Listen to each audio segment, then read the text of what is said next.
Kapon nung pauwi ako galing biyahe, nag-overheat sa ADV or lumabas yung overheat indicator doon sa panel gauge. Tapos nung huminto ako, pinatay ko yung makina, napansin ko lumalabas yung coolant sa may reserve. Ang ginawa ko, pinalamig ko muna yung makina ng mga 10 minutes. Tapos ako bumiyahe ulit pauwi. Takbong 40 to 60 kph, nakauwi naman ako dito sa bahay. Na hindi na ulit umilaw yung overheat indicator. Ngayon try natin i-troubleshoot kung anong naging problema niya.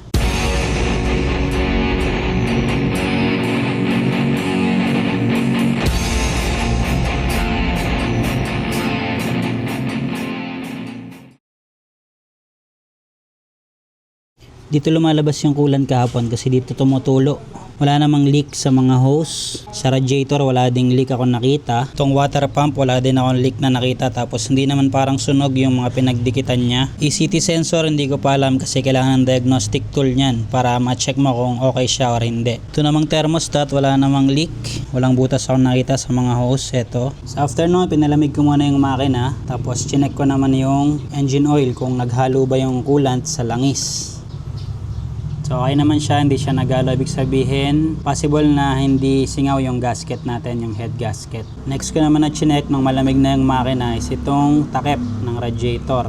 Tapos ang napansin ko sa kanya yung o-ring niya. Ito yung o-ring na stock nakalagay dito.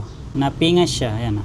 So feeling ko ito yung cause. Pero syempre check pa rin natin kung ito talaga yung cause. Nakakita ako nung kasukat na kasukat niya dito sa set ko ng mga o-ring. Try natin kung mag-uubra to, kung hindi na lalabas yung overheat, hindi na apaw yung coolant dun sa may reserve. Ito lang yung pinalitan ko, o-ring nito. Yung coolant marami pa siyang laman, hindi siya naubos. Hindi lang kita sa camera, pero konti lang ang nabawas dito. Pero yung sa reserve, ubos yung laman. Tapos nag-overflow nga siya dun. Isa pang possible cause is kapag may hangin sa loob, hindi nyo na-bleed na maayos yung cooling system. Pero ito na-bleed ko to kasi nang nagpalit ako nung oil pump driven gear, nagpalit akong coolant tapos nag-bleed ako. Bago lang din yung coolant niya, ito yung gamit ko, K-Works na premium coolant. Ngayon dagdagan ko yung coolant hanggang dun sa neck level. Tsaka yung reserve lalagyan ko din.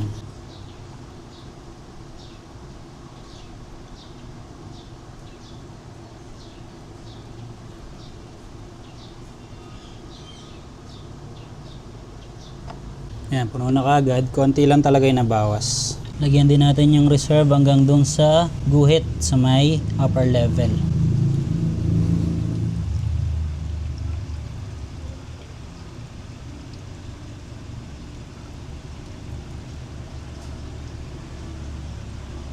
Yan, okay na. Start natin yung motor para maobserbahan natin yung coolant kung mag-overflow pa. Tapos din natin kung lalabas ba dito yung overheat indicator sa panel gauge. Painitin muna natin siya ng mga 5 minutes. Medyo mainit na, try nating i-rev. Hindi naman siya bumubula. Wala siyang bula.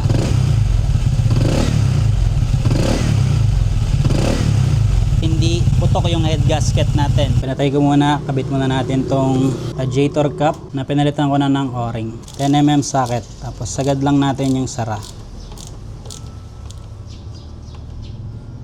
Start ulit natin, tapos obserbahan natin kung mag-overflow doon sa reserve tank.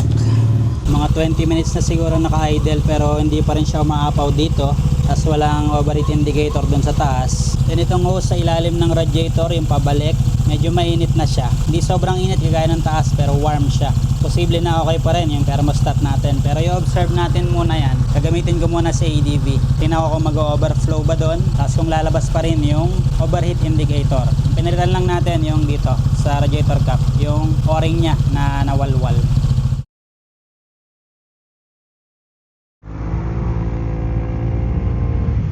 Test ride natin sa ADV. Ang destination natin is sa Honda Daug Wanson. Hingi ako ng opinion doon sa kanila para ma-observe din natin kung lalabas pa yung overheat sign dito sa may panel gauge, or kung hindi na, maglo-long way din tayo para mas malayo-layo yung biyahe bago ako makarating doon, para mainit na mainit yung makina. Tapos bili na rin ako ng extra coolant pala. Mag-flush na rin ako para bago yung coolant sa system. Last na kasi yung coolant ko na yun na K-Works coolant. Wala na akong extra. Wala kasing malapit na mabibila nun dito. So bili na lang ako muna ng Honda Premix coolant. Hindi ko rin bebabyhin yung patakbo sa kanya para mas matest natin kung di na ba mag-overheat.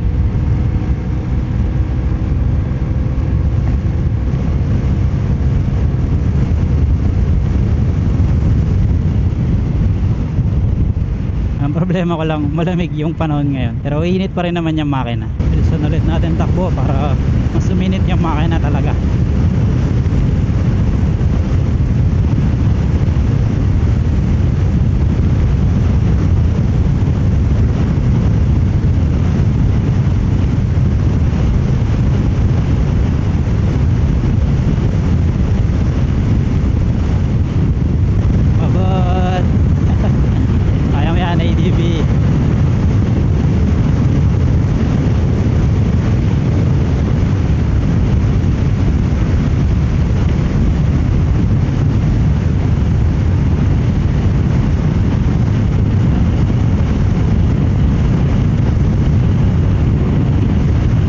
Lumabas na overheat sign dun sa full throttle na ginawa natin. Dito naman tayo sa traffic.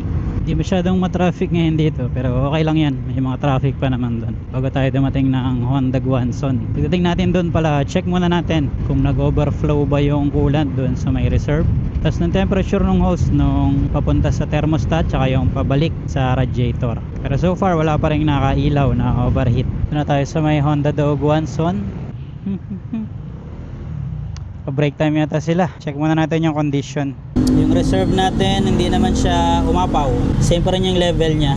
Itong taas na hose mainit, itong baba naman mainit din, pero mas mainit yung taas. Ibig sabihin okay na siguro yun. Yun lang naging problema.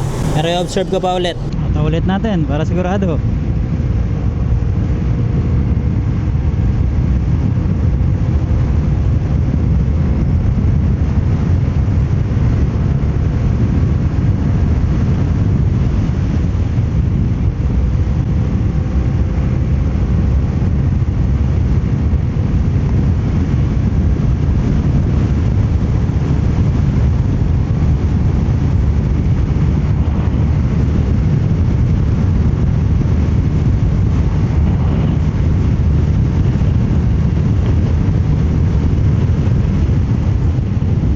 Pa ring sign ng overheat dito sa panel gauge.